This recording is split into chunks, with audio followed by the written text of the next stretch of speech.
Good afternoon, everyone. My name is Jim Ryan. I'm the president of the University of Virginia, and I would like to welcome you to our first Democracy Dialogue of the spring semester. Before we begin, I just want to take a moment to acknowledge the tragic shooting at Michigan State last night. Our hearts go out to our friends and colleagues there, and unfortunately, we have a sense of what they are going through. My colleagues and I have reached out to our counterparts at Michigan State to offer our support and any assistance that we can provide, but I just ask that we all keep them in our hearts. And it's a tough day here on grounds as well, because it obviously stirs some memories of our own recent events.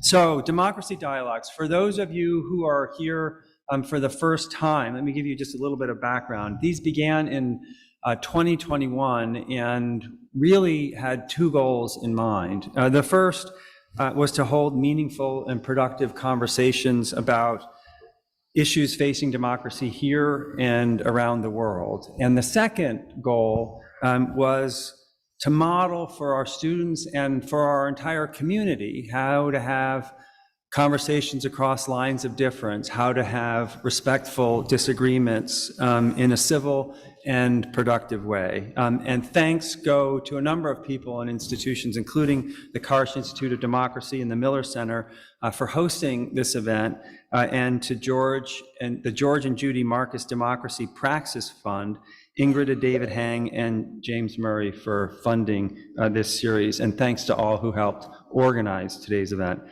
So the idea for today's topic came about after I met one of our panelists, Farzana Milani, at a university event. Like all of you, I suspect, I had been watching the protests in Iran with a mixture of awe and admiration of the bravery of the protesters, but some uncertainty that they would actually make a difference.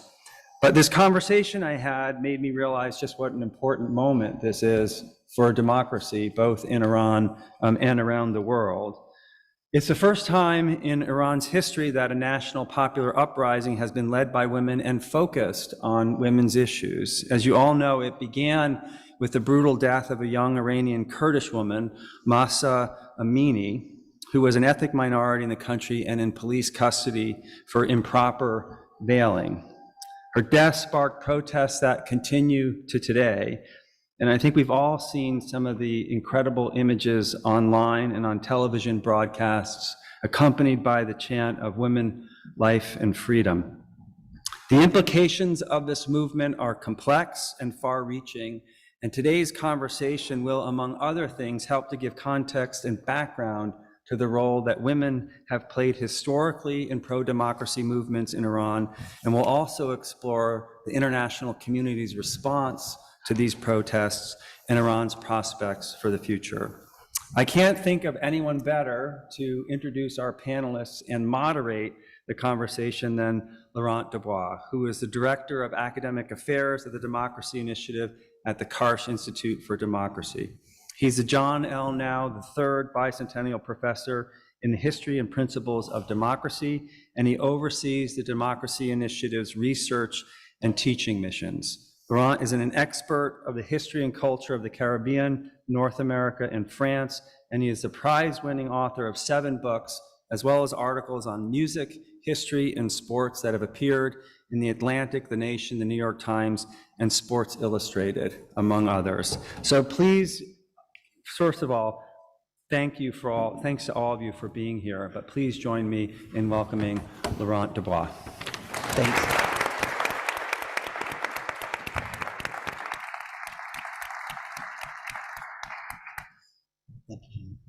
Thank you so much for that wonderful introduction to the topic, and really for having made this happen. Conversation.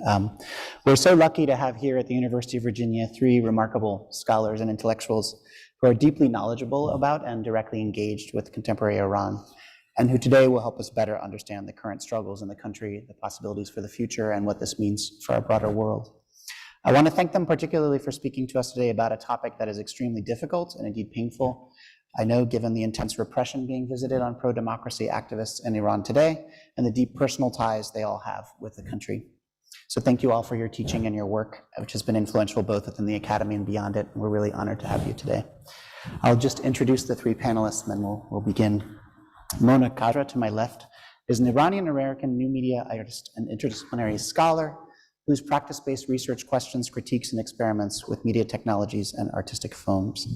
She frequently collaborates with artists, musicians, choreographers, and theater makers to incorporate digital media and technology into performances, create experimental and site-specific immersive experiences. And her work is driven by the belief in the transformative power of socially conscious theater to create change in the world.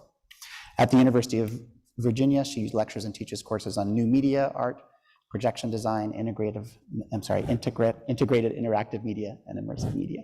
Thank you. Farzaneh Milani is the Raymond J. Nelson Professor of Persian Literature and Women's Studies at the University of Virginia, one of the world's leading specialists on women's writing in Iran. A past president of the Association of Middle Eastern Women's Studies in America, Milana was the recipient of the All-University Teaching Award in 1998 and the Virginia Faculty of the Year in 1999. Milani has published over 100 articles, epilogues, forewords, and afterwords in Persian and English, and edited special issues for many journals. She's also a prominent public scholar, writing for the New York Times, the Washington Post, Christian Science Monitor, Miss Magazine, Reader's Digest, USA Today, Daily Progress, and appearing on All Things Considered on NPR. And is also a member of the Nobel Committee of the Swedish Academy Board for External Experts on Literature in 2021. And finally, Mariam Zatebi has a PhD in comparative literature and graduate certificate in film studies from the University of Massachusetts Amherst, and is currently assistant professor generally teaching in women and gender sexuality studies and in Middle Eastern and South Asian languages and cultures here at UVA. Her work has appeared in prominent academic journals as well as the Guardian newspaper, and her recent research focuses on the ramifications of sex work in Iran from the early 20th century to the present day through the lens of Persian literature and film, which she also teaches about. She's particularly interested in women, gender, and sexuality studies and the intersection of religion and feminism, and her current research is on the issues of child marriage and the Me Too movement in Iran. So as you can see, we have really incredible thinkers with us today. I wanted to start by asking you if you can kind of essentially give us a sense of how you see the unfolding of the last year or so now of these events, these protests, and they've meant for the Iranian people. Absolutely. In the past 5 months, I'd say it has almost been 5 months that protests started in Iran. And before I start to talk about anything else, I want to talk about the terminology, because Iranian people themselves are adamant that what is happening on the streets in Iran is a revolution and not just mere protest. And why do we call it revolution? It is because for the longest time in Iran, they fed us basically this lie that there is a reform movement happening in the body of the regime, and this reform movement is capable of eventually changing things, changing the behavior of the regime, making it more moderate basically. And people, obviously not all people, but a lot of people believed this, and they thought maybe if we choose this parliamentarian or that president to office, eventually things will change. But the experience of all these years, it has been 44 years, has proven them that these are all sham, basically. It's in fighting that does not even exist. It is just for the appearances and also keeping the status quo and diverting people, distracting people that you don't need to do anything, we'll just take care of it ourselves. And eventually people, realize that if they want to change anything, they have to change it themselves. And as a result of that, they're not asking anything from the regime. They are demanding this regime to just go. They want a total disposal of this regime, and that's why we call it a revolution. And as you said, this revolution started mid-September as a result of the killing of Mahsa Amini in custody because of the quote-unquote improper hijab. And since then, thousands of people took to the streets, first almost daily, then, both in Iran and in the diaspora, in order to show their protest, to show the fact that, well, this is the hill that we want to die on, basically. Yes, a girl has died, but it is more than, just seeking justice for this one girl. It is, they were sending this message to the regime that enough is enough. 44 years of brutal killing of everybody who opposes you, everybody who believes in a different thing from you, that's enough. And they're after social justice. And as days have passed, months have passed basically, we get to see the brutal crackdown of the regime, and we hear the news of the horrors that have happened to people, unfortunately. I don't want to bore you with a list of, or traumatize you basically with a list of all the things that have happened, but some of those important things that I would like to mention, because this is the daily life of the Iranian people, shooting the protesters, teenagers, from very close range in their faces in order to blind them. And a lot of people have lost their eyes because of that. And also, when the revolution was the heyday of the revolution, this revolution that recently has been happening, a lot of school children wanted to be part of it because they could see that every day people were demonstrating on the streets. And when or tearing up the images of the supreme leader and so on and so forth, the security forces would ambush basically these classrooms because the principals or the teachers would call them, and they would take these school children to psychiatric wards to be corrected. I shudder to think how you want to correct a school child. And in some cases, they even beat the school children to death. And I mean, as I said, I could go on, but you might have, come across the CNN editorial special about using rape against detained prisoners and detained protesters. And The Guardian recently published an article about the use of sexual assault even against male protesters in Iran. So a lot is happening, unfortunately, and as I said, this is the daily life of the Iranian people, that they have to live with all of these traumas. And all of these are happening because the regime is trying to send a message to people and say that this is going to happen to you too if you persist with this revolution. But so far, they have not been successful. I mean, the regime has not been successful. Thank you. So Farzaneh, can you give us a larger picture here? Obviously, these recent movements in history are part of a long history of participation and struggle by Iranian women in 2009, in 1979, even further back. And I know you've worked a lot and thought about this, but how does this fit in this longer history of struggle in the country? Thank you. It's truly an honor to be here. I'm grateful to the Karsh Institute and to the Miller Center for giving us the opportunity to be here and to share with you some thoughts on what's going on in our country of birth. We are all Iranian Americans. We are proud of our dual citizenship, but Iran remains our country of birth. In particular, I want to express my gratitude to our president, President Ryan, not only for his presence here, for his beautiful opening remarks, but for what I have seen with delight and hope, for his support for the marginalized, for the unheard, and for the unseen. Thank you, President Ryan. As for your wonderful question, what we're seeing in Iran these days has been awe-inspiring. If you would allow me to share with you some information about myself so that I can contextualize my response to this great question. I have been studying women, Iranian women, in particular Iranian women writers, for the last 5 decades. That's all I've written about. That's all my books, all my articles are just about women writers in Iran, and hence women's movements in Iran. I never thought I will see what I have seen in the last 5 months, not only in terms of what's happening in Iran, but also the metamorphosis of the image of Iran and Iranians in the West. This has been a source of absolute joy and delight. Now, as for the genealogy of this movement, you might be surprised that it goes back to 170 years. It was in 1848 that a woman, also a poet, unveiled herself publicly in a congregation of 81 men present. To give you a taste of how traumatic this act was, how revolutionary it was. Of course, the assembly was set in commotion. Tahireh Qurratul Ain, that's the name of the woman, caused a furor. A few men defended her.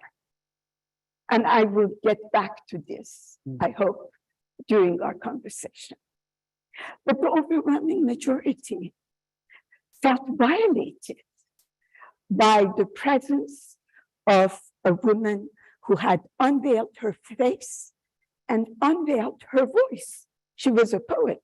She was going to talk. She was going to give body to her voice and voice to her body. One man wanted to strike her with a sword.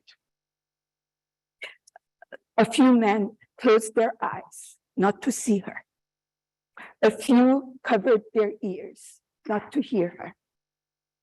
One man, one Abdul Khaliq Isfahani, that's his name, in whose life I've been interested for decades, was so traumatized by the presence of this unveiled woman in a male territory that he cut his own throat, splattered with blood, disoriented, distraught. He left the premises and the pages of Iranian history. Now, I apologize for taking so much time to give you this primal scene to explain why 170 years later, when I go to my country of birth, and I haven't been able to go back for over 2 decades, and my guilt is that I write about women writers, women who write in Iran. But if I go back, I have to cover myself. If you go back, you have to cover yourself. It doesn't matter if you're Muslim or Christian or Baha'i or Jewish. It doesn't matter. You have to cover yourself.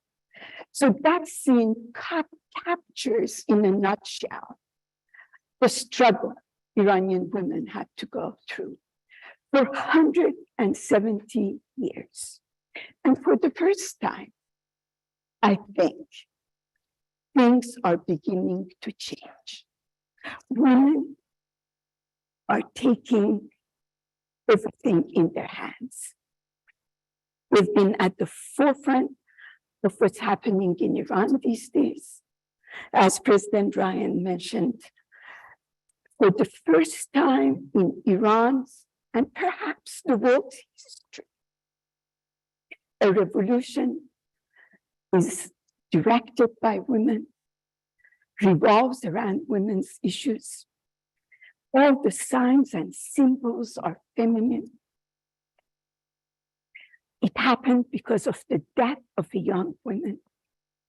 But to me, and I say that as a feminist, perhaps equally important has been the fact that for the first time in Iranian history, a large number of men have supported this movement.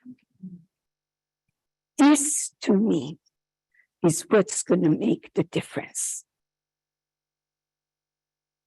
Thank you. Thank you. Mona, can you talk to us a little bit about your own experience and how you see this moment in Iranian history? Absolutely. Thank you again for having us, for organizing this. Thank you, President Ryan. It is an honor to be in conversation with such esteemed colleagues, especially in our own institution. I really I value that. So I was born and raised with the Islamic Republic. I am amongst the generation who went to school in the early years when the Islamic Republic was trying to indoctrinate and kind of force those type of ideological, the religious, especially propaganda and ideological things to kids. It's and and also during the war between Iran and Iraq, and it's not just like just being born or raised in the Islamic Republic. It's also the fact, or the compulsory hijab, it's the fact that the fear, humiliation, and coercion is instilled in every aspect of people's lives, and especially for us kids growing up around that time, that was very prominent. And as women, as young girls, you feel and you experience the in kind of discriminatory laws and practices on a daily basis. And it's really not just about even the compulsory hijab. This is about discriminatory rules that you have to live with, that's in every aspect of your life. And so I want to emphasize on that, really.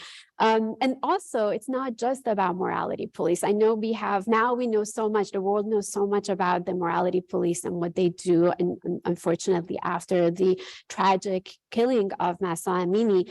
But what the regime did was to systemically create mechanisms for Amr bil Ma'ruf and Nahy az Munkar, which is basically encouraging for good and forbidding for bad, which encourages everybody as citizens, and especially in Islam that is practiced, that on the street or anywhere you see something that is not within what the regime accepts, you can actually harass and you can approach that person and try to change them.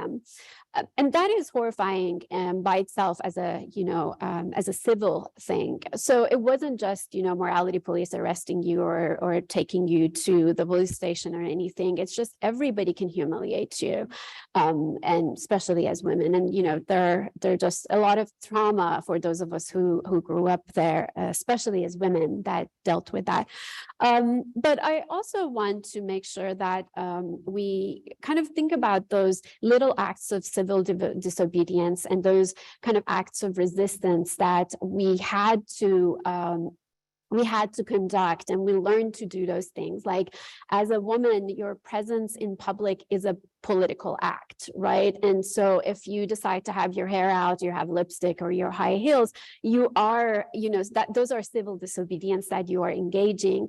And as young people, again, if you go against what the regime wants, so those civil acts of disobedience are very important. They might seem very small, but they actually, it takes a lot to defy terror and power.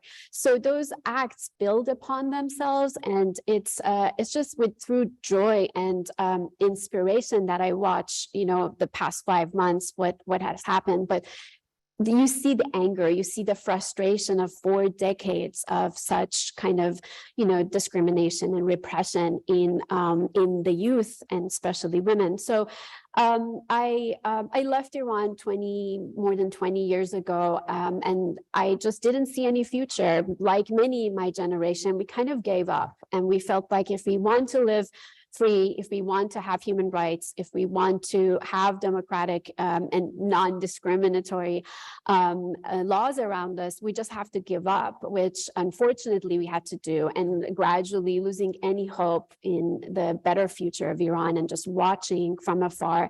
And so this past 5 months, I mean, in the beginning, again, the first few days, I thought, oh, this is another one of those, kind of crackdowns, and it's just going to go away. And I remain so inspired, even especially with the recent crackdowns and executions, just seeing the spirit that is powering this movement has been fantastic. And I know it's the beginning, but it's also, for me personally, because of those experiences and conditionings, it's also traumatizing, right? So I know the the consequences and what it takes to do this. And I applaud them from, and anything we can do, including having conversations around what the bravery they're doing. I really appreciate that. So, thank you. We've already started to lay this out, notably in the sense of the different forms of politics, or the way in which, in some ways, just being in public in a certain way is political. But can we talk a little bit about the strategies that have kind of powered these movements? How are people organizing? What tools are they using? Social media or not social media? And what are some of the lessons that other movements that are struggling for democracy might learn from these successes in the face of very, very intense repression? Okay, so in terms of organizing and coordinating, yeah, absolutely. Social media has been instrumental in bringing people together and also publicize their call for action. But unfortunately, in Iran, access to internet is not really, you cannot take it for granted, honestly. It's so unreliable. They can just shut down the internet anytime they want to, especially if they want to stifle the voice of the people and stop the world from watching what is happening in the country.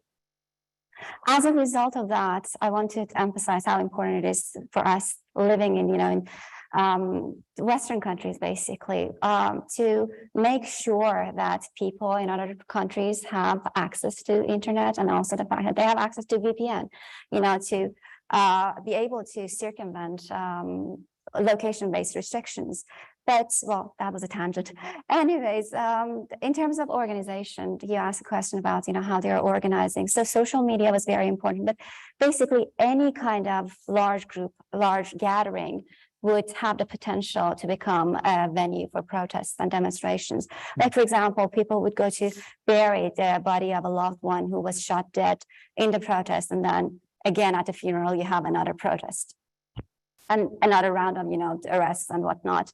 Or after Friday prayers, for example, in Zahedan, almost every week they have had some sort of protest. So any large gathering of people, and as a result of that, the regime has stopped people from watching soccer in the stadium, because they know if a lot of people come together, they're going to be chanting a lot of different things that the regime would not like. But I would like to draw your attention to something a bit different.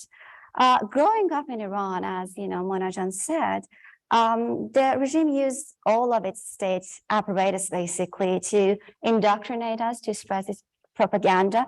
And growing up in history books, in literature books, and TV, and in cinema, we watched what they called heroic actions of the revolution. Like, for example, writing slogans on the wall, for example, was very revolutionary back then for 1979. And also it was very heroic in the sense that if somebody was, caught in the act of writing a slogan on the wall, like death to the Shah or down to America, or, something like that, death to America or something like that, they would be arrested, right? And God knows what would have happened to them. Or what else? Like, distributing flyers, right? Distributing pamphlets, putting them under the windshield of cars, or sliding them, under the entrance of houses, for example. All of these were packaged to us as revolutionary actions, heroic actions. And the beauty of this revolution is that the teenagers, the kids, people of my generation, well, I'm not that young, but anyway, people of my generation who have been brought up with all of those things, have been turning the table, have been using the exact same things with the opposite message. So people have been writing slogans on the wall, but instead of saying death to America, for example, they're saying women, life, liberty, for example, or, things like that. So to me, it's brilliant. It is symbolic, and it does not have the reach of, for example, announcing something on social media, but it keeps the spirit of the revolution alive. It keeps the fire going. It keeps the conversation going, obviously. But at the same time, sending the regime this message that we are revisiting the past, we are revising the past, we are rewriting everything for ourselves. And nothing could be more fascinating to me than that, honestly. Wow, that's powerful. So the lessons of the history books about the 1979 revolution being redeployed, but against this regime that actually bases its legitimacy on being the inheritors of that revolution, but of course has kind of gone so far from that moment. Yeah. Thank you. This was fantastic. If I may add something that is my field, the love of my life, other than my family, It's that I believe Iranian women writers and poets have been at the forefront of this movement. Just as I mentioned that in 1848, it was a woman poet who started that movement of desegregation. And the veiling, as Monajan mentioned so eloquently, is not only about veiling. It's not about a piece of cloth. It's not about a dress code. The veiling can be a sign and symbol of segregation. It can be a denial of your right to have a voice, to have visibility, to have mobility. And we cannot talk about the veil outside of history. In different times and in different periods, it has had different meanings. But oftentimes, it has been equivalent with segregation, which is the separation of the world, gender segregation, based on gender. You divide the world based on men and women. You keep their world as separate, as obsessively separate. Even though you know it's doomed, you still do it. Because I think underneath this desire, this need lurks a crisis of masculinity, a fear of feminine power. But you keep doing it. So women writers who experience segregation not only on their voice, but also on their bodies, were at the forefront of this modernizing movement in Iran. For 170 years, they have taken the hands of the readers and they have presented to them a different narrative about what democracy can be like. That you cannot have democracy in a country if half its population is not free to do whatever it is that they want to do. I want to be very clear about my position on the veil. It is the right of a woman to choose for herself what she wants to do and how she wants to present herself to the society at large. But this has to be her choice and only hers. So I am as opposed to mandatory veiling as I am opposed to the mandatory unveiling of 1936. As many of you know, in 1936, Reza Shah Pahlavi, the father of the last Shah of Iran, chose to unveil women obligatorily. My own grandmother, who was always a veiled woman, refused to leave the home for 5 years. She just could not face the world without her veil. And she couldn't fight the regime, was much more powerful than her. So she literally self-imprisoned herself. In 1941, that law was rescinded, and she decided to go back with her veil. And she remained veiled to the end of her life, never once telling any of her granddaughters that they need to cover themselves. Thank you. Yeah, so many fantastic points. So my work in scholarship is so much about visual culture, and I'm very fascinated by the power of symbols, especially. And mandatory hijab was one of the first things that the regime did as a way to control women's bodies in the beginning of the revolution. And it's just fascinating to see that the same symbol, basically, women are going onto the street and setting their hijab on fire or taking it off, taking photographs of it and making a point of rejecting that form of kind of enforcement that you beautifully mentioned. So that symbolism to me is so powerful. And I think in terms of how that relates to movements, just going at the heart of what perhaps is a symbol of repression is really interesting. The other thing I think, aside from these wonderful facts, is that this whole movement doesn't have a leader. There's no center for it, and perhaps that's one of the reasons that it's been very difficult for the government to figure it out, right? And there are good things, and as you know, the past 5 months have shown, there are also not so good things when you don't have a leader, you don't have a center. But one of the good things about it is that it has allowed for many voices to come in. So ethnic minorities who have been repressed and marginalized for a very long time in Iran have been very active. And in fact, even though the crackdowns have happened in bigger cities in Iran with their forces, many of the ethnic communities and parts of Iran in Sistan, Baluchistan, or Kurdistan, they're still going in even though there are executions happening, and it's pretty devastating. LGBT community voices. I mean, Iran has always denied the existence of that, and the diaspora movements, like they are, voicing their concerns, and they're gathering a lot of momentum around it. Women and men in support of women, and all sorts of various things. I mean, Iran is in a really terrible economic situation right now, and the environment is really at stake.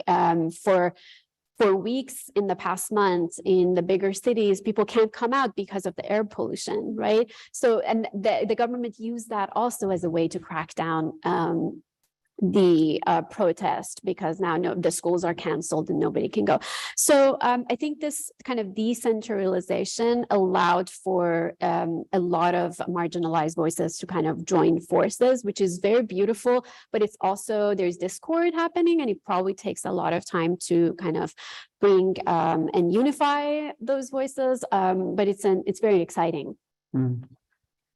Speaking of the many voices, the Iranian diaspora has also played a critical role, and I think has mobilized maybe in new ways or on a scale that's unusual as well. So can you talk a bit about how you see the role of the diaspora in the struggle, either from your own personal perspectives or broadly? And we don't always have to go down the line, Somebody else can start. So we just started that way already. So the recent events in Iran have been awe-inspiring on many levels.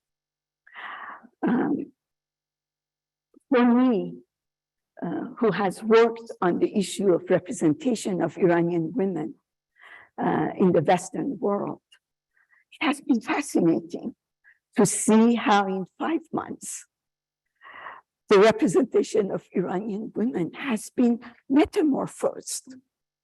I mean, if you would allow me to just remind you for a few minutes, the most popular book written in this country about Iran is Not Without My Daughter, by Miss Betty Mahmoudi, in which proudly she says, let's bomb this country out of existence and take it off the map and start again.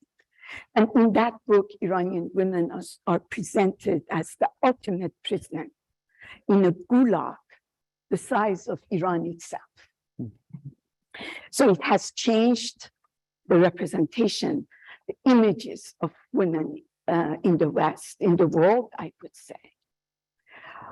But another fascinating aspect of what has happened in 5 months is that it has united a very divided, confrontational, conflicted, diasporic community. I have never seen Iranian diaspora come together as they did in the last few months. Now, we're beginning to see dissension, we're beginning to see new problems emerging. But still, if there is one thing that unites the diaspora, the Iranian diaspora, which, by the way, is one of the richest and one of the most educated in this country, for sure. Yeah. We often don't hear about them. is to unite them in one thing, and one thing alone, that the Islamic Republic needs to go. So it has had this power to bring a united but powerful group of people together, and it has helped them have new organization. I see this happening, and to me, it's a very hopeful prognosis for the future. May I add to what you just beautifully? So yes, absolutely. Like this past weekend, there were a lot of diasporic rallies across, especially the U.S., including Washington, D.C. And in Los Angeles, 80,000 people took to the streets. This is really important because this unity or this representation that diaspora in Europe as well, I mean, there was a huge rally in Europe as well. It helps keep the spotlight on what is happening in Iran and the crackdown and the brutality of the regime, because the media moves, right? We have a lot happening in the world and we forget about, and especially if there's not a lot of big protests are happening in Iran, it seems like as if it's just not the problem anymore. So the diaspora, they've been very, very united and consistently showing up and bringing attention to the issues, demanding actually the Western countries to take certain, they have some goals. Like for instance, in the EU, there has been a huge mobilization for listing the Revolutionary Guard as the terrorist group, right? And they are actually in the EU, they're thinking about that, which is very important. So they have certain goals. They are helping the Iranian protesters. They also are showing to them that we are watching all these lives that are being, they have perished or are now in prison. I mean, more than 14,000, some say 20,000 are in prison right now, just political prisoners from this protest. So I think the diaspora and the activities are so important in this movement. And, I think the continuation of that would be, and not to kind of force what the diaspora wants for the Iranian people, just to be there for solidarity for them. I think it's very important. And if I may add to what Monajun said so eloquently, it has also expanded the definition of Iran. The boundaries of Iran now have expanded beyond the geography of Iran. And this is very exciting. And, when we were talking before this meeting, you said something along the lines of, well, it's very difficult to legitimize your own stance when you are living outside the country and saying that I'm speaking for the country. Are you a representative of the country, really, when you have already left the country? So it is very difficult. I remember a couple of years ago when I was doing some research on the topic, like who has the who's the voice of the country, right? If you are no longer there, are you still the voice of your country? And there were a lot of autobiographies that were written, and somebody would write an autobiography and another person, another Iranian would say, but that's not my experience. My experience was totally different. So in order to counter that autobiography, they would write their own autobiography and say, no, this is the true experience of living in Iran, and so on and so forth. But the thing is, right now, what I'm saying in the diaspora is that, yeah, we have had a lot of differences, but it does not mean that we cannot be united, first of all. We can be united on certain principles that will bring us together.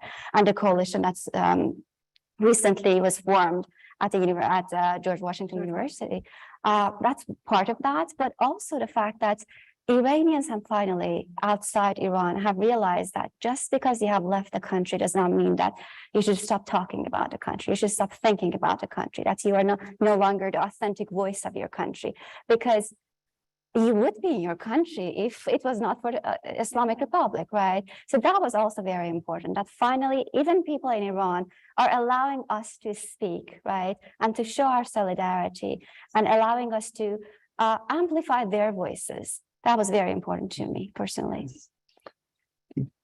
We're going to open up soon for questions from the audience and the virtual audience as well. So you can start thinking about your questions, and we'll be taking them in a few moments for the panel. But I did want to ask one more question, which is really about the future. And maybe a twofold question, sort of, how do you see maybe the immediate future? What do you think will be unfolding in the shorter term? But also maybe more expansively, what are your hopes for the future of Iran, in the longer term? Would you like to go, please? Sure.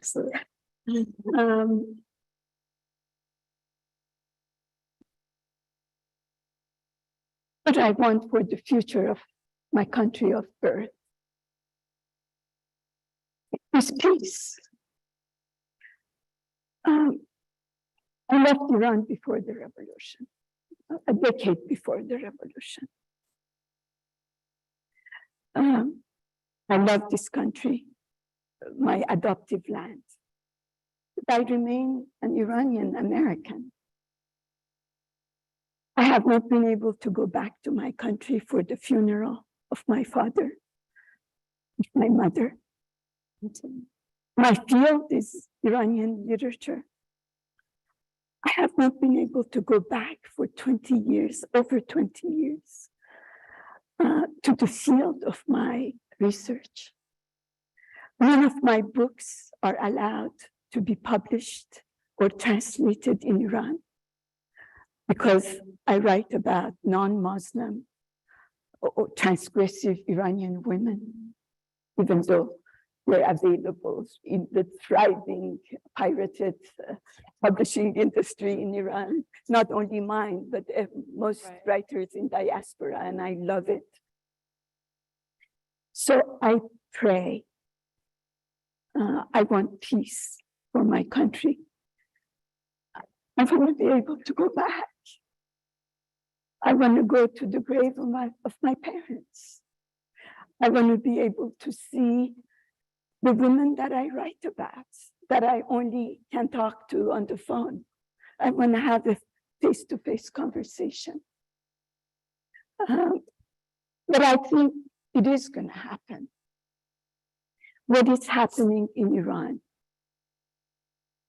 and I have consistently argued for over a decade in writing that not 2 revolutions, but 3 revolutions have happened in Iran. The 1905-1911 constitutional revolution, the 1979 Iranian revolution, and a women's revolution. This 3rd revolution does not correspond to traditional definitions of revolutions, but it is nonetheless, I think, as important as the other 2. It has changed hearts and minds in millions of homes and kitchens and bedrooms. And that, to me, is a real revolution. What we're witnessing in Iran, my friends, is a renaissance. It's a rebirth. And I want to end by quoting, if I can remember, a few lines from one of my most favorite Iranian poets, a woman who, of course, was banned after the 1979 revolution. But in her prescient words, she could see that Iran is on the way to have a renaissance. She said, it's not a matter of silent whispers in the dark. It's a matter of open windows. It's a matter of unnecessary objects burning in the fire. It's a matter of a land pregnant with a new crop. It's a matter of a rebirth. What we are seeing in Iran is a renaissance, is a rebirth. No government, no matter how brutal, can kill it, can put it behind bars, can execute it. This will go on.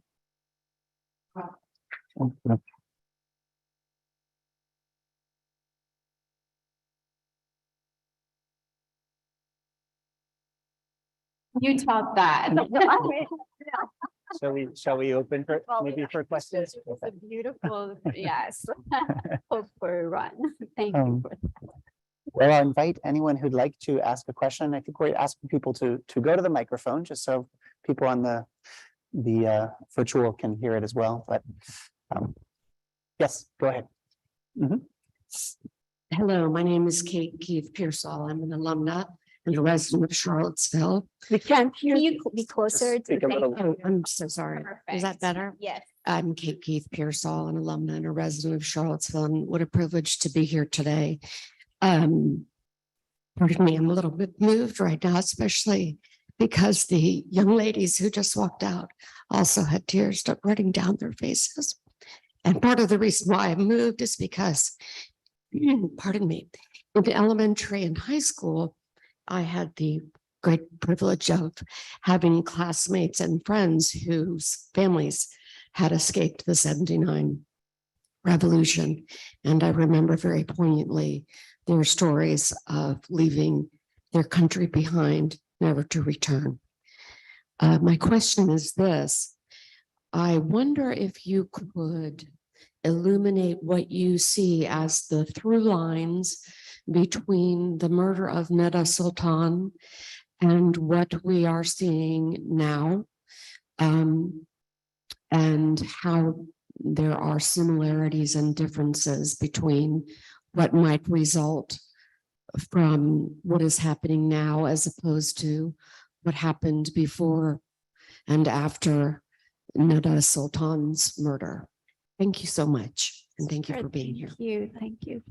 Anybody wants to, I can start that. Thank you for that question. So Neda Sultan in 2009 got killed during there was the election that was contested. It was rigged.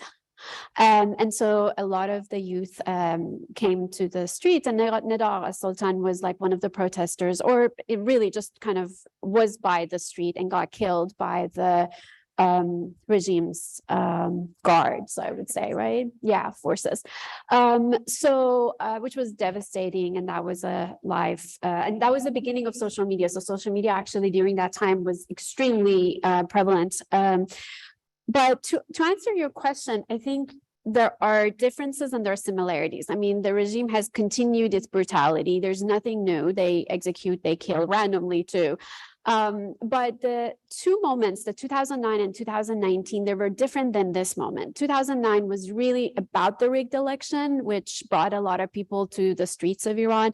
And in 2019, it was about the economy, right? So there are very particular goals or demands that were being met, like I guess on the street, or the people were coming to the street to have those goals met. But now this is like a rage against a systemic, repression and discrimination and lots of things, right? It's about the mandatory hijab. It's about the hypocrisy of the government. It's about the embezzlements that have happened, all the resources that have been, taken out of the country. So there is a lot. It's generations of trauma, I think, we see them on the street. And that's actually, to your point about what the future, I think, and to your point of like, this is the beginning, this is a renaissance, this is not going to stop, because the more they execute, the more enraged people are getting, actually. So it's very different than the other moments, and also very similar because, again, it's injustice, right? So would you like to add anything to? I hope that maybe clarified. Absolutely. Steve. Thank you. My name is Steve Mull. I work in global affairs here at the university. I want to thank the panel for your extraordinary and very moving remarks about the situation in Iran. And I'm certain that the large majority of Americans' hearts are with you and the women and people of Iran in their fight for freedom and democracy. I'd love to hear the panel's perspective, though, on how the United States can best support that. As you know, one of the great successes of the Islamic Republic in maintaining power has been using the theme of U.S. interference in Iran's internal affairs based on facts, since Iran was involved in fact, in the overthrow of Mohammad Mossadegh in 1953. And already since the revolution began 5 months ago, the Supreme Leader and others are blaming the United States and others in the West for being the secret hand behind it all. So how can the United States best support what the women of Iran are trying to achieve without playing into that game of being blamed by the Islamic Republic? Well, I have to say that the Islamic Republic will blame the United States for everything, regardless of what happens in the country, because, things have become so absurd sometimes that they are really at a loss to explain why things are happening. Like, let me give you an example. When the US beats the Iranian team in the World Cup, Iranians took to the streets to celebrate the fact that the US had won the game, right? They were dancing on the street. People died as a result of that. They were shot on the street because they were, dancing and celebrating the fact that the US team has won. And well, you see something like that. How do you want to explain it to people? Like, why is that happening? It must be a conspiracy that Iranian people who were so much, or who are still so much in love with soccer, for example, and who prayed for their team to go to the World Cup are now dancing because it has lost the game, right?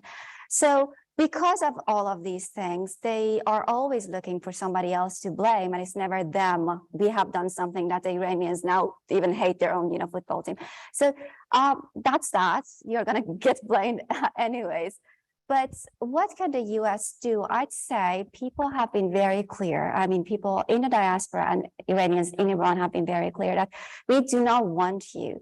We do not want the US to sit on a negotiation table with this regime. I want you, or we want you, to think of an alternative regime or an alternative state or alternative system, basically. And instead of giving this regime, this Islamic regime, more points, instead of giving them money in order to go and buy arms to suppress their own people, don't negotiate with them. Because the negotiations honestly have not taken us anywhere. They are very close to getting the nuclear weapon. They are becoming even more audacious and doing whatever they want. Now they're interfering in a war with Ukraine. So I don't think we have been really successful in negotiating with these people and making them moderate their behavior or change their behavior. So just stop the negotiations altogether. Don't go behind Iranian people's back and talk to the authorities of this regime. So that's very clear. That's the demand of the people of Iran. If I may add to your wonderful question, as you know better than I do, my field is literature after all. The relationship between Iran and the US has been very complicated and it's very nuanced. We cannot talk about it as if it has been always the same. It hasn't. Baskerville, an American, is one of the Iranian heroes. As you know, there is a chair devoted to him at Irvine University in Iranian studies at Irvine University. So the relationship has had ups and downs. Of course, the 1953, the issue with Prime Minister Mossadegh and the nationalization of the oil is central. One of the best books written about the revolution, I think, to this day. It's a graphic novel by a dear friend of mine, Marjan Satrapi. It's a delightful book. It's fair, it's judicious, it's autobiographical in the best sense of the word. And it begins with 1953. I can name many other books written about Iranian-American relationship that begins somehow at that primal date in that relationship, 1953, when, as you know, a democratically elected government, the government of Prime Minister Mossadegh, was toppled by the American regime with the help of course, the British. So the relationship has had ups and downs, but I only want you to please remember one of the most popular slogans. And we are collecting the slogans of the last 5 months, and it has been a revelation to me. The Center of Simone de Beauvoir in Paris is putting all the slogans together, and I'm going to write the introduction to it. So I have the great privilege to see them. And one of the most popular slogans has been, "We know your lies. The enemy is not without. The enemy are not the Americans. The enemy is inside." And that goes to like, how they brainwashed all of us from very early on to that it's the enemy is, the West and the US, and now the new generation especially is just totally turning that back against them.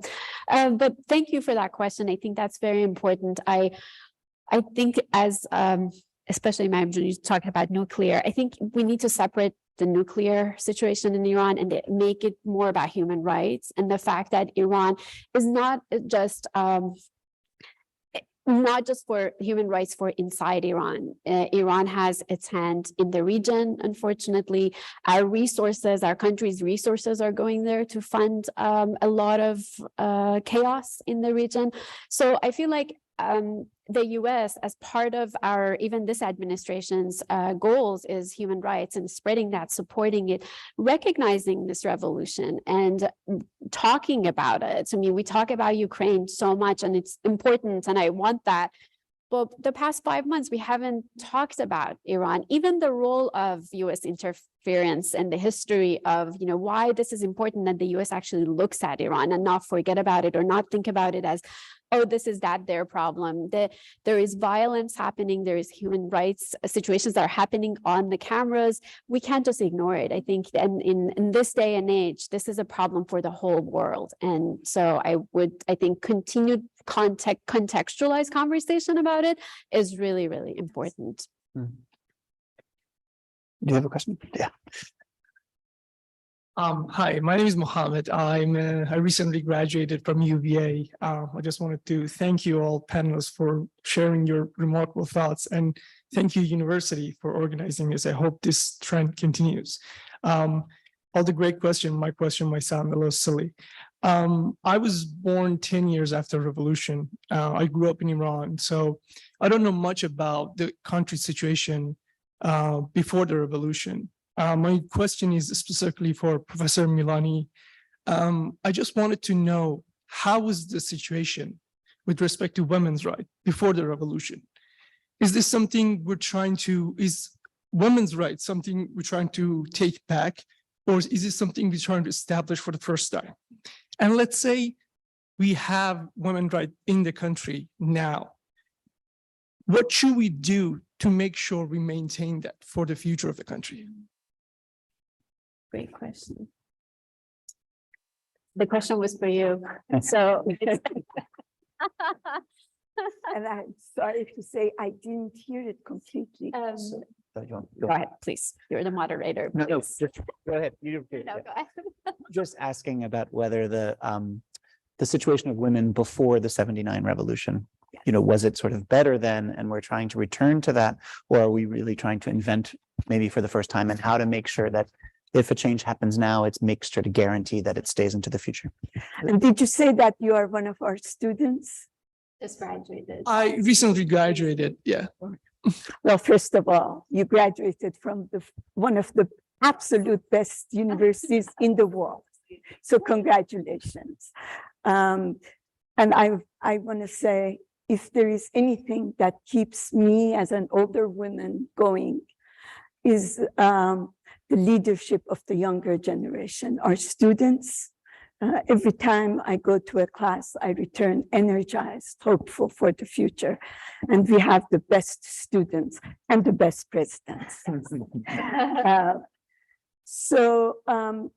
Yes, the situation is quite different from the pre-revolutionary period. Now, I'm not saying there were no problems. If there were no problems, we wouldn't have had a revolution. There were millions of people in the streets of Iranian cities in 1978 and 1979. So obviously there were problems.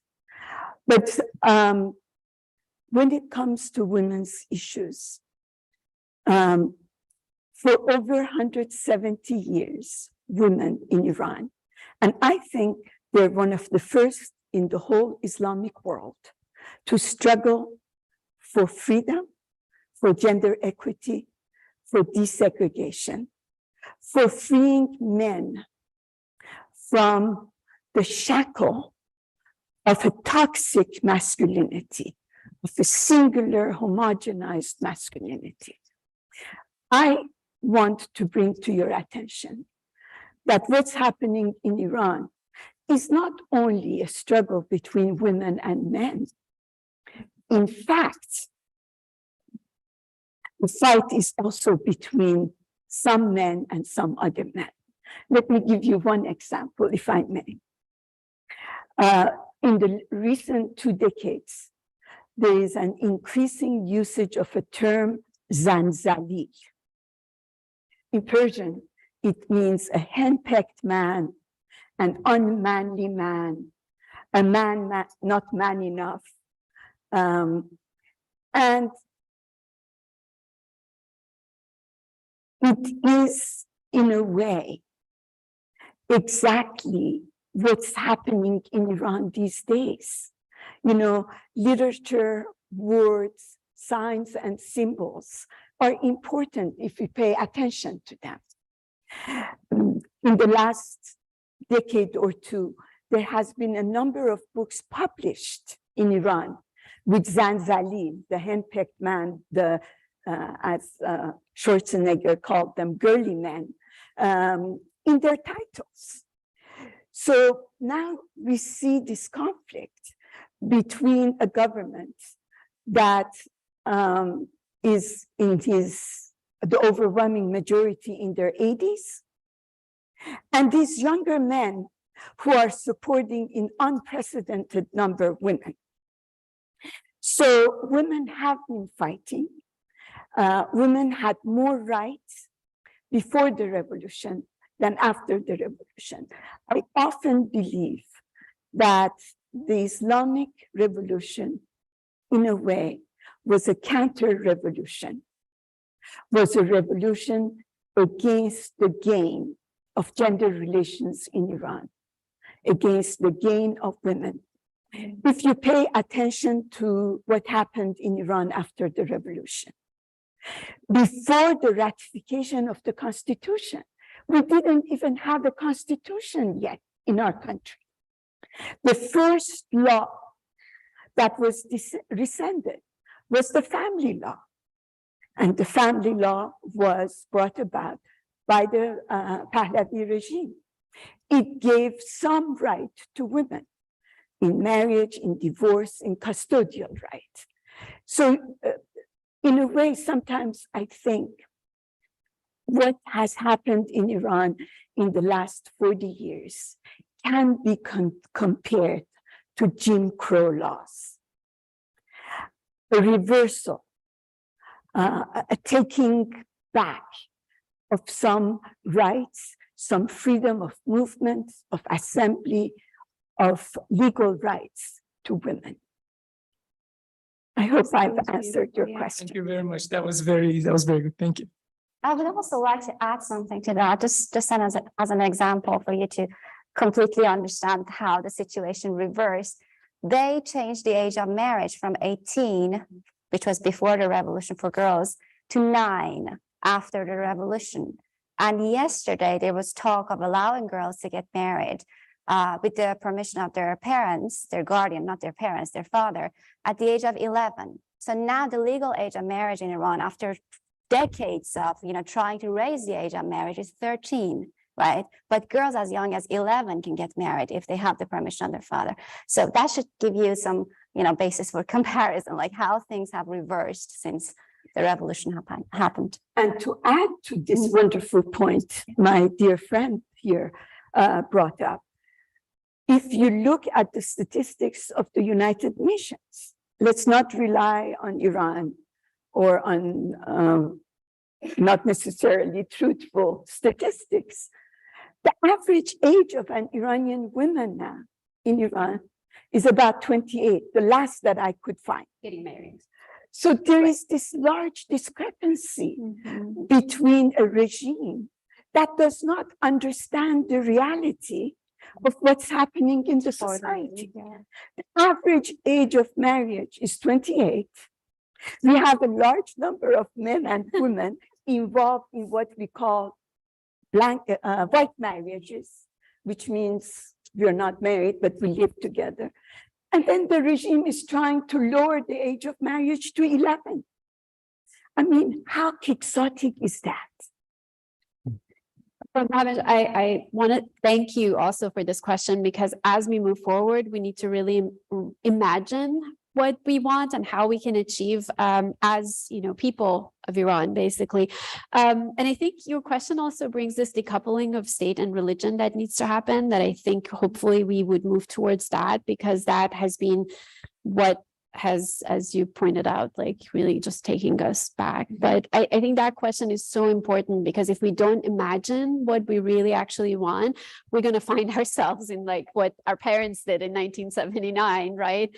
And just kind of like found themselves in the situation that basically changed a lot of our lives, right? Yeah, thank you very much. Yeah, that's what I thought. Is just almost two different forces in the country, and I think maintaining that would be very important step towards the better country for women. Yeah, thank you for that. Yes. Hi, thank you for being here. My name is Sarah Sajadi. I am a double who, so I was here undergrad and for business school, and I'm now a Charlottesville resident. So I am Iranian from both sides, and my family actually moved here in 1982. So a couple years after the revolution, a couple years before I was born, but my parents, my two brothers and my sister. I have been able to go back several times, and most recently about 10 years ago. And I was very humbled and overwhelmed by how welcoming the people there are. I was Khariji, which, for those of you who don't know what that means, is a foreigner, and there aren't that many foreigners there. So just welcome with open arms everywhere we went, which I loved. But I have found, being an Iranian American and as someone who doesn't look Iranian, I am always battling stereotypes with the Iranian culture. And I was wondering, for the panelists, what are some common misconceptions or things that you wish you could quash? Or what are some things that, whether it's in the media or conversations that you have with people, you wish people knew about the Iranian people, whether it's the Iranian Americans or those who are in Iran? Can I ask you are you thinking mostly about Iranian women or just generally Iranian? I think more generally, because I think that actually helps with the perceptions of Iranian women and the struggles going on right now. Yeah. Because in answer to your question about like the misconceptions, I think in the past 5 months, one thing that's really wonderful is, for the longest time, there was always this conception that as Iranian woman, you are, it's your choice to live in a country where you don't have the same rights as men, or the mandatory hijab is something that is your culture. That's part of your culture. We shouldn't be talking about that. And like the victimization of, how that life is. And I think it has been really great to see that shift, like 360 shift in the way that the media even is talking about Iranian women now, and the power that they hold. And I wonder if for Iranians in general, what you think? It's also very culture specific. I think like in the US, there is some conceptions or misconceptions. And I think if you're in Europe, there's a very different, because the diaspora is so different. I guess the biggest thing for me has been the fact that because of the American interventionism, in different countries, it was always like that. We need to go save these women from their oppressors, and men were the oppressors, right? And women were the oppressed. But now we can see that, no, women are not oppressed in the sense, well, yeah, the regime is trying to oppress them, but they resist. they are capable of taking care of themselves, and they have been doing that. And they have the support of their men, inside the country. So it's not like all the men are trying to oppress these women and, taking away their rights from them. So it's not like that. So we cannot put them in these two categories any longer if we were putting them in these two categories. So for me, that was a very important shift. And I think I really can't add much to what has already been said so brilliantly. To just continue along the same line, I think it's to realize that Iran is a multi-ethnic, multilingual, old country, that we have different religions, that we had different religions living peacefully together. And I absolutely love what I see in the last 5 months. To me, if you were to ask, what is at the core of the fight for democracy in Iran? What has been at the core of the fight for democracy in Iran, for modernity, for human rights, for human dignity? I would say it has been the issue of desegregation. And we have to acknowledge that. We have to acknowledge that sound bites are sound bites. We have to acknowledge that the Islamic Republic of Iran tried to isolate Iran. Nothing has been more destructive to the image of Iranian men and women in the world than the hostage crisis. The hostage crisis is a point of no return for many Iranians. I studied books that have been published in Iran, in America, after the 1979 revolution and before. I couldn't study everything, so I focused only on New York Times best-selling books. I was shocked and surprised that all best-selling books about Iran after the 1979 revolution, and especially after the hostage crisis, revolved around the hostage crisis. And if not politically, symbolically. The most popular books, the most written about books, were books that I have called hostage narratives. They were all about hostage taking.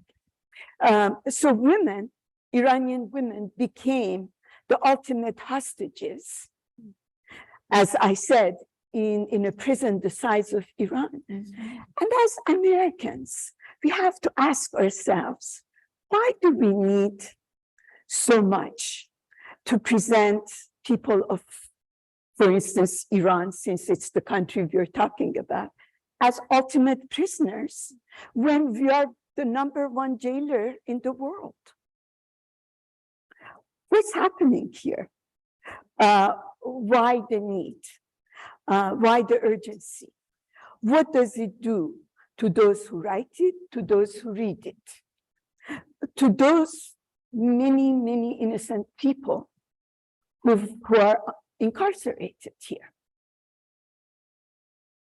Thank you. Thank you.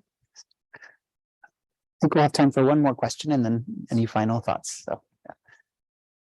Hello, thank you all for being here today for this talk. My name is Casper Lacan. I'm a master's student here studying computer science. And I wanted to ask you about the means by which the regime in Iran oppresses its people. At least from my understanding of the issue, I hear a lot about physical and sexual violence being the primary means of repression and reprisals, but I don't hear a lot about any forms of censorship other than like just banning books or banning certain materials and trying to suppress those. Studying computer science, one of the things that I find very interesting are means like more sophisticated ways that governments tend to try to suppress their citizens. And I'm wondering if any of you have any perspectives, either from your literary or artistic perspective, on how that suppression occurs in Iran. Since you are a CS major, I think you're probably interested in like the way, and you probably follow like how they are restricting internet use for years, right? It's very systemic, and there's a it's actually not like completely shutting the internet off. They just have these very interesting systems where in the morning you can have a little bit more internet, and then at night it's a little slower because it's protest time. So they really play with that, and it's really frustrating for a lot of Iranians. But, you know, it's not as sophisticated, I believe, as, you know, China is, you know, with face kind of recognition softwares and stuff. They're not there, but they use very similar kind of surveillance material, at least online. The number one thing that comes to my mind when you mentioned that, there is this Iranian cyber army that does a lot of hacking and does terrible things online, but including misinformation. So one of the things, especially in the past 5 months, but in the past few years, I would say, by creating a lot of fake accounts and just kind of getting a lot of followers, they kind of pretend as if they're a part of the opposition. They gain a lot of followers, and then start kind of misinformation, and then creates division, which has been very damaging to what we were talking about, because it just creates a lot of conspiracy problems. It creates distrust, which makes it's the number one tragedy that is happening on social media of Iranian accounts right now. It's this mistrust that's happening. Everybody's at each other's throat, and a lot of it has to do with the cyber army, or these folks who are, you know, they are part of the government, and they're creating these fake accounts and fake information online. So that has been a tragedy the past few months. And I know there are some research groups that are working, trying to identify the accounts and try to really be able to figure out, you know, where they're coming, and the results are very interesting. But generally, aside from censorship, the very conventional censorship, Iranian regime has been so good in keeping people separated all the time, right? Oh, the ethnic minorities, they want to have separation of, you know, from the unity of Iran. Oh, this group is against this, and really creating that kind of bad conspiracy and divide, yeah, which is a good methodology if you want to keep people separated and now letting them you know, get together and united. Mm-hmm. And to add to that, they have also been, you know, blocking access to different platforms, like any platform that can bring people together, like chat rooms or stuff like that. Like people cannot access Facebook, Instagram, you know, or WhatsApp or Telegram, or, you know, any of these programs or any of these apps that can bring a large number of people together and can spread information about different causes and different things. And Twitter, right? Definitely Twitter. They have been blocked, right? So that's also, you know, along those lines that you were talking about, dividing people, isolating people from one another. Mm-hmm. The statistics coming from Iran are unreliable. But I've heard there are 12,000 cyber jihadists who have nothing else to do all day long than to make sure Iranians inside the country and outside the country are at each other's throat. Mm-hmm. That's their mission in life these days. 12,000 of them. If not more. If not more, right? Thank you. Thank you very much. Just thank you for giving such a powerful voice and inspiring us so much to think about this, and hope this will be the beginning of many more conversations. And thank you all for being here. Thank you, Jim.